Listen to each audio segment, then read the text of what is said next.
As of now, 90% of the food we eat in Nigeria are produced by smallholder farmers using only 46% of arable land.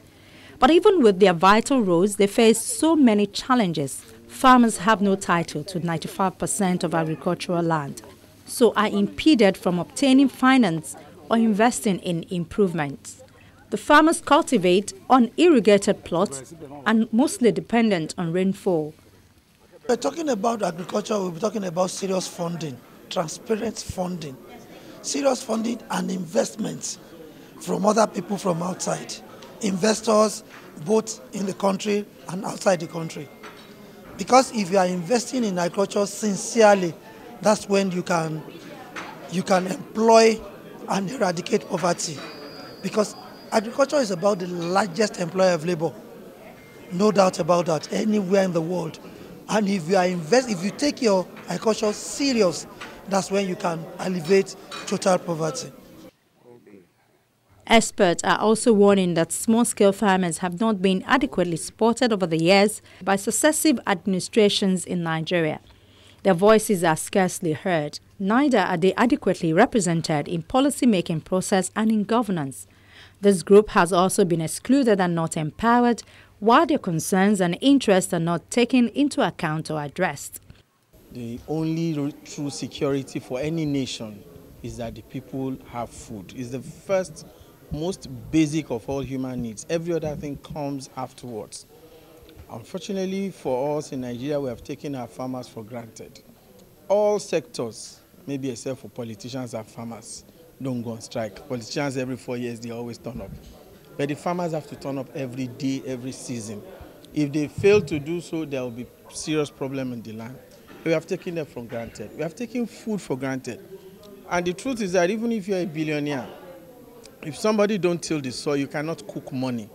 So money is not as important as the value of food that it can bring to our table. And this is what we are saying to our country.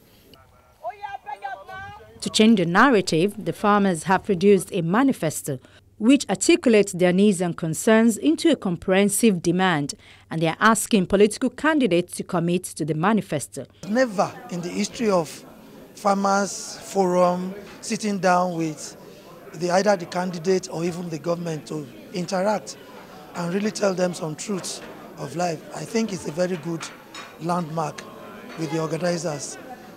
Aside of that of organizers, I think this is about the best time, because you catch the bull by the horn. This is the time to catch the bull by the horn. They will give you a listening here now by, asking for your votes, going around to campaign for farmers and other people in the society. And I think it's about the right time, the best time to get hold of them and really talk some senses into them. I got to lend my voice. I got to make myself to be heard. At least this is what I want, not this is what you give me. Because from the past, it has been what I will do. But now it's no longer what I will do, but this is what I want. Since you want to represent me, you need to know what I want so that I can be well represented. And that's exactly what we've done here today. This document specifies farmers' needs as a basis for a bargain between farmers and politicians before and after the elections. In the manifestos, we have challenges, we have policy suggestions, we have farmers' challenges that are collated from different segments of farming, both livestock, crop farming, fish farming, and artisans. So we put our heads together to prepare the manifesto to favor the farmers, the challenges and the needs of the farmers. That's all. In the presence of everyone, that you agree to the People's Manifesto. At a Meet the Farmers event recently in Lagos, the farmers asked the governorship candidates in Lagos to endorse some or all of the demands that the candidates will implement when voted into office. People have this impression that Lagos is not an agrarian state. Lagos is the market for all agriculture in Nigeria. And Lagos does a whole lot of agriculture, over 143 kilometers of coastline. And there are millions of people in Lagos. We have over 500,000 farmers registered, not to talk about people who are doing their small gardenings in their homes. We need to pay attention to agriculture. We are saying to Lagos that agriculture can add a whole lot to Lagos economy, can even help to secure and fortify Lagos' economy against the shocks that will definitely come as oil prices dwindling. Because yes, Lagos is not an oil, Lagos is an oil producing state, but that's not the mainstay of its income. But then, when Nigeria's economy is hit by the dwindling oil price, it's going to affect a city like Lagos. But agriculture presents the opportunity to fortify our economy against all this disruption.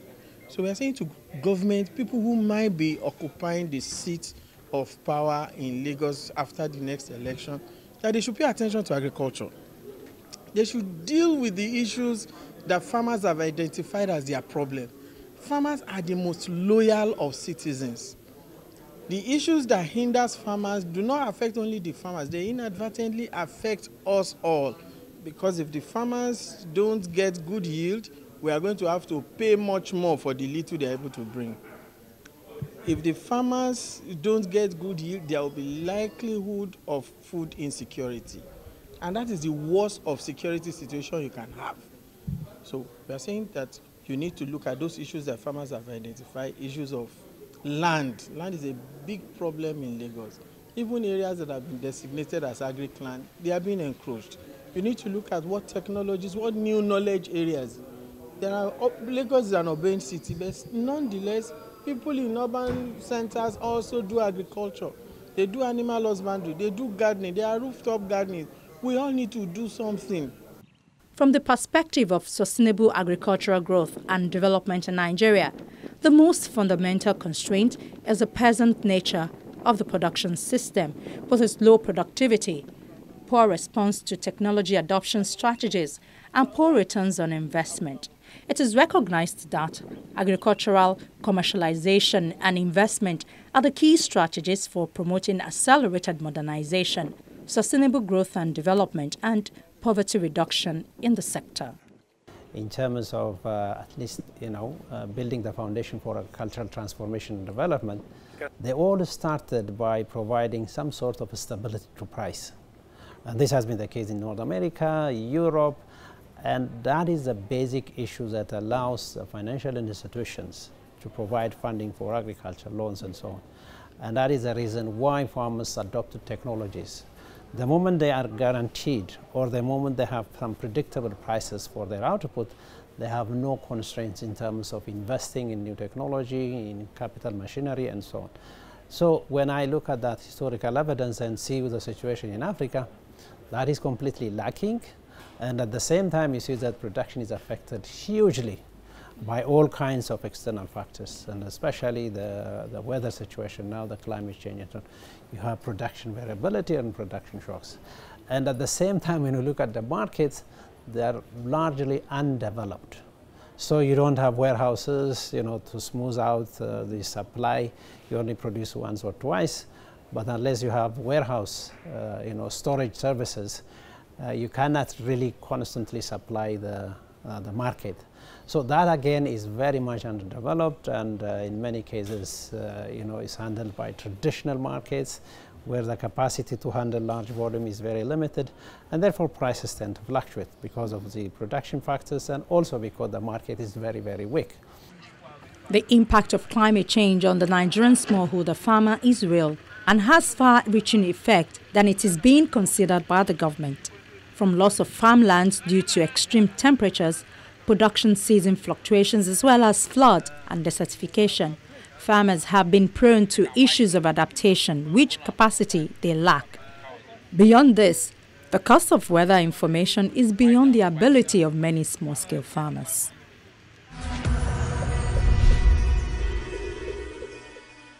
The idea of a farmer's manifesto delights me. I hope in the next 4 years it yields a very profitable result.